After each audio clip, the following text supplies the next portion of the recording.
Yayain! Sa labas, palakarin, no? Gusto mo maglakad, lakad tayo. Gusto mo ba hawak kamay tayo. Amen! The best! Yes! Yun na naman pala eh. Di ba? Amen! Oo, mag-iiwanan daw sa daan. Oo nga, ba't iniiwanan sa daan? No? Pero ba yun ang maganon dito? Oy! Ay, ang bagal maglakad eh. Pero ano magsuota? Tara, una ka sa likod mo ako. Ako nasali sa'yo. Ay, pag nalaglag, bahala ka. Ikaw kasi, ano mo eh. Diba?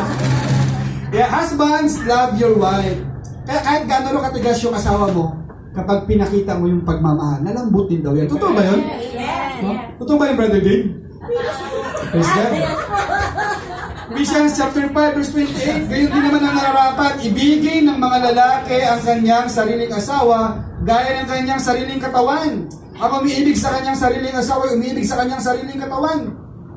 Kapag minahal mo pala ang iyong asawa, para kang iniibig mo ang iyong asawa, yun pala ay katulad